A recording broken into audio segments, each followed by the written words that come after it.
I just want to tell y'all really quickly, be careful about how you speak to yourself and what you joke about, because those things will manifest. And I learned very, very quickly in a very, very, very, very hard way. I'm really telling you, I learned in a very, very, very, very, very bad way.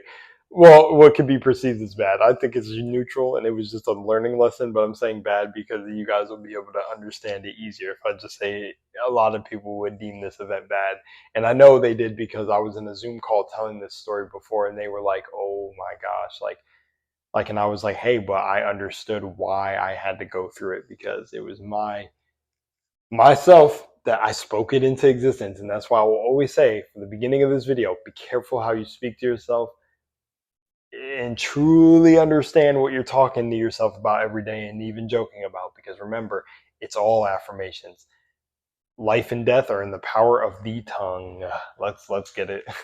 I literally, this might be a quick video because I don't know, short, sweet, and simple.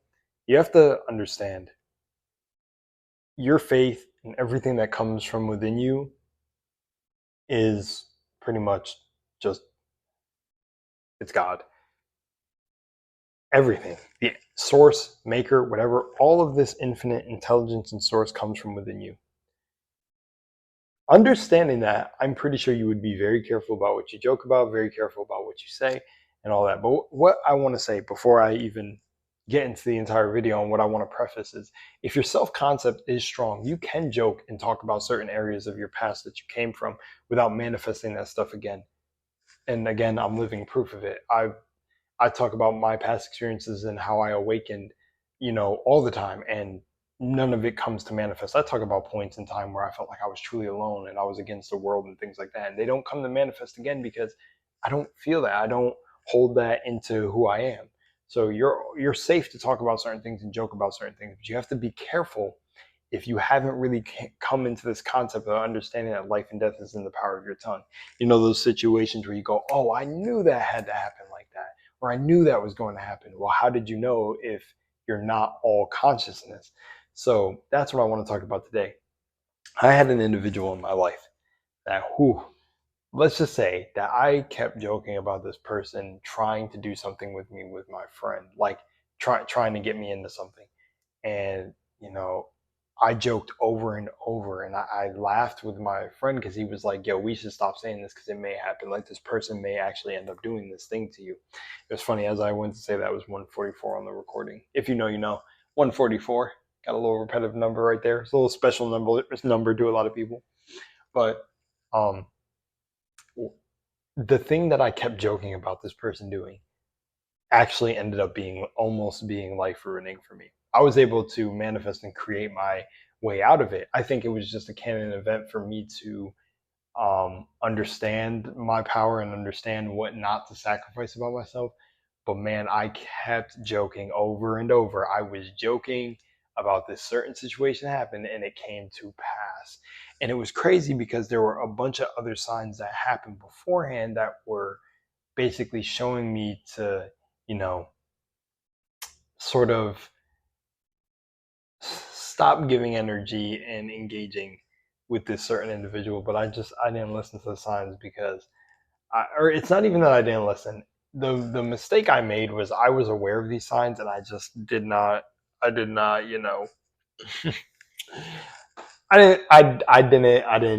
pay, I can't say I didn't pay attention because I paid attention. I just didn't follow through.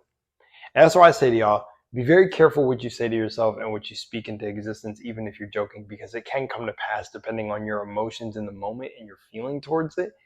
It can come to pass. Because I've had a numerous of situations. Because what the thing is when people tell you to manifest things, you have to let go and you have to not really care about what you're manifesting. That's why a lot of people don't either get their SP or they don't manifest money, because your attachment to the thing. Well, when you're joking and making a one-off side comment, and then all of a sudden that thing you made a comment about comes to pass, is because of you not having attachment to that thing. So if you could joke about money the way you did about bad jokes or something that negatively end up manifesting pretty quick in your life, you'd be able to manifest money that fast. I know my alarm went off for 11 o'clock, but if you were able to be like, imagine I just freaking win the lottery tomorrow or have $100,000, and you were able to keep joking about that but have no attachment to it, it would come to manifest. It would manifest because you don't have any attachment to it and you're letting go. But what I've come to find out is just, yeah, man, those things that you don't care about or you have no attachment to will literally snapshot pop up in your life. So be very careful. And some of them can be sneaky as fuck too. The thing is because I think this is the thing that people miss. And I think this is how in the video, even though I called this video, be careful what you say and speak about yourself, is that everything is energy. You don't just stop meditating. And again, I got to give credit to the first individual who said this like this, that I knew it, but somebody put it into words that I like. And the entity, individual being's name is Tone. He's dope. His channel is Life is But a Dream. So you can find him. He's this he's this dope, chill black dude. But everything is energy. You have to understand that before this, we were God, maker, source, wherever we were in this whole collective, whatever you want to say. This is the afterthought of a divine being. Like, this is the dream. This is the dream. So in this dream, what is it? Energy, frequency, and vibration. Well, what does that mean? Do you think when you're going to work or you're being a game designer or an architect or a firefighter or a chef or you're shopping for groceries, you're interacting with your parents, you're going on vacation, that it all of a sudden stops being energy? You think that when you're doing your yoga practices or your meditations or your affirmations or anything, when that practice stops, you stop being energy? That's why spirituality is a lifestyle. You're a spirit. This is another thing that this individual said that I like, but I'm not going to bite too much of like his terms. I'm just going to show you in my own way.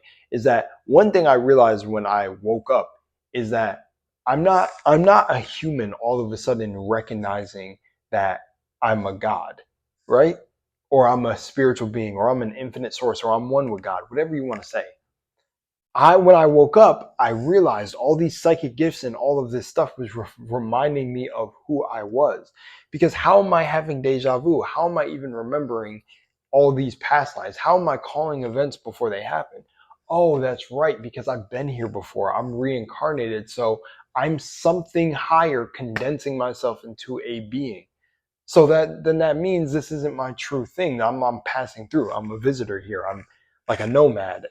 I'm a nomadic soul. I'm not from this place. So then that means everything that I incarnated into here is the collective energy or dream of or a culmination of this higher, bigger entity that I am and I am a part of, that wanted to experience life and experience separation. But you're not separated from any of these things, even if you did not create them. Because if you're one with the individual who crafted a camera, but you use the camera, you and that camera are still one and the same. Even computers, microphones, water bottles, TVs, fruit, vegetables, even how fruits, vegetables, and trees be, mirroring lungs, eyes, and certain organs. And it's like, how, as I said that it was 333 on the recording, but all of these things mirror you, the human body, in existence. It's like cranes. Cranes, they mimic arms. They reach down and pick things up, and then you've got like just so much that mirrors reality. Even lamps can be a metaphor for like your mind and the pineal and the light that shines from your pineal or shines from inside you. Even cameras, since I'm on the topic of cameras, lenses, or eyes, it's like these things mimic, So I just wanted to say that because I thought it was just very, very cool to be like, look, this is all energy. You don't just stop all of a sudden and things stop being energy. You're not just eating at a restaurant or going to school or going to university, which is funny. University. Come on now, it's right in front of your face. You don't go to these things and then it all of a sudden stops being energy. And I think this just deserves its own video. I think I should literally just start saying the same things all the time, but it's just saying everything is energy deserves its own video. So yeah, that's it. Everything is totally energy. So really be careful what you say and watch what you speak, because your tongue and the way you talk to yourself in your own head is one of the most powerful things you could do. Because, God said, let there be light. And there was light, motherfucker. So I'm ugly and I am disgusting and nobody wants me and I hate my life. Well, what do you think that is if you're God? Life and death are in the power of the tongue. So the hell, I'm probably saying that quote completely wrong, but yeah, man, your life's going to become that because what? God said, let there be light. So God will say, let there be, I'm ugly. Let there be. I love y'all. Anyways, enjoy it. Take back your power. I'm out.